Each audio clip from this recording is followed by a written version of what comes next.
బోడుప్పల్ నుండి అది సిటీ అనుకుంటారు కానీ సిటీ కిందికి రాదబ్బా. దమ్మాయి కూడా హైదరాబాదే కానీ హైదరాబాద్లో భాగం కాదుల్లా. మణికొండ పట్నమే కానీ పట్నం కాదు. ఓ ఇట్లా షాన్నే ఉన్నాయి.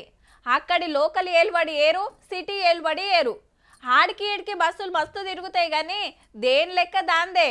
ఇదంతా ఇప్పటిదాకా ఈ కాంచెలి లెక్కే మారుతాంది మళ్ళా.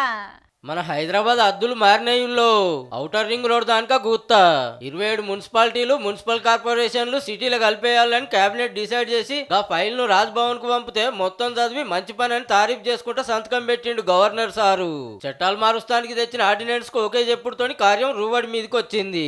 ఇక సర్కారోళ్ళు గెజిట్ ఇచ్చుడే ఆల్చం మన సిటీ ఇంకింత పెద్దగా అవుతుంది. జిహెచ్ఎంసీలో కలిసిన ఏమేమంటే పెద్దంబర్పేట్, జల్పల్లి, శంషాబాద్, తుర్కయాంజల్, మణికొండ, నార్సింగి, ఆదిబట్ల, తుక్కుగూడ, మేడ్చల్, దమ్మాయిగూడ, నాగారం, పోచారం, గట్కేసర్, గుండ్లపోచంపల్లి, తుంకుంట, కొంపల్లి, దుండిగల్, బొల్లారం, తెల్లాపూర్, అమీన్పూర్, బడంగ్పేట్, బండ్లజాగిర్, మీర్పేట్, బోడుప్పల్, పీర్జాదిగూడ, జవహర్ నగర్, నిజాంపేట్ అంటే ఈ కాంచా ఏరియాల మేయర్లు, మున్సిపల్ చైర్మన్లు, కౌన్సిలర్లు ఉండరు.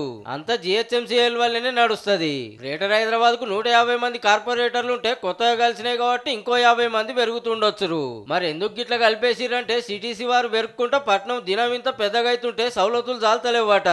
నడిమిట్లో తీర్లుంటే చుట్టూరు ఇంకో తీర్లు ఉంది. వాటికి పెద్దగా బడ్జెట్ లేనందుకు ఇక ఇలా కలిసిపోతే చక్కటి రోడ్లు, సరిపోని నీళ్లు, గల్లీలకు మురికి రాకుండా మోరీలు, అడ్డం దిడ్డం కాకుండా బంగ్లాలకు రూల్స్ ప్రకారం పర్మిషన్లు వస్తాయి అన్నట్టు.